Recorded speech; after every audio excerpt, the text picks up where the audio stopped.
Ustadz Yusuf Mansur kembali buat heboh. Kali ini ingin buat pesantren Fashion Week di tempat ini. Usai sesumbar ingin membeli klub bola Real Madrid dan mengubahnya menjadi Real Masjid. Kini, Ustadz Yusuf Mansur ingin mengikuti tren Citayam Fashion Week. Hal itu tak lepas dari ramainya perbincangan masyarakat mengenai Citayam Fashion Week. Yusuf Mansur mengaku terinspirasi, namun ia ingin membuat dengan ide yang lebih baru. Dalam akun Instagramnya, Ustadz Yusuf Mansur menginisiasi ajang pamer busana bertajuk Pesantren Fashion Week. Dengan gagasan tersebut, Ayah Wida Mansur itu ingin meniru ajang fashion show tersebut dengan nuansa yang lebih islami. Yusuf Mansur menjelaskan nantinya Pesantren Fashion Week bakal memamerkan pakaian-pakaian pesantren yang beragam. Kendati demikian, dai kondang itu tampaknya tidak ingin Pesantren Fashion Week digelar di tempat umum yang bisa mengganggu kenyamanan orang banyak. Tak ingin seperti Citayam Fashion Week yang diselenggarakan di tempat umum, Yusuf Mansur berencana menggelar acara tersebut di tempat tertentu. Tak hanya sekali ini saja, Yusuf Mansur dinilai memiliki ide membuat orang terheran-heran. Sebelumnya ia juga pernah ingin membeli klub bola Real Madrid. Pernyataan itu pun langsung viral dan menyita perhatian publik. Video tersebut viral di jagat maya usai Raffi Ahmad mendatangkan Ronaldinho ke Indonesia.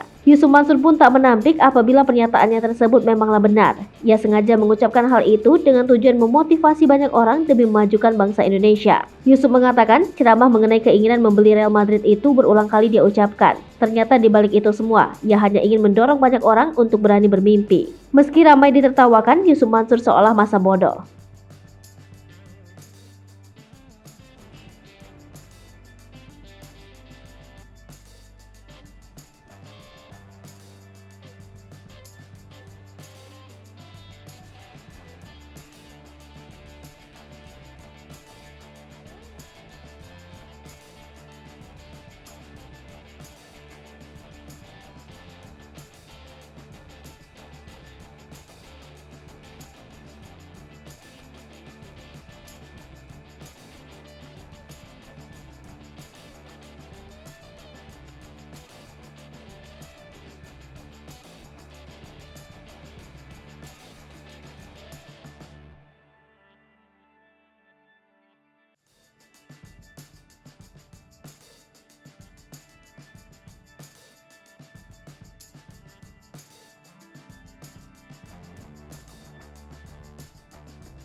Hai pemirsa Sri Popo TV, jangan lupa komen, like, dan subscribe, serta tonton terus berita-berita terupdate lainnya ya.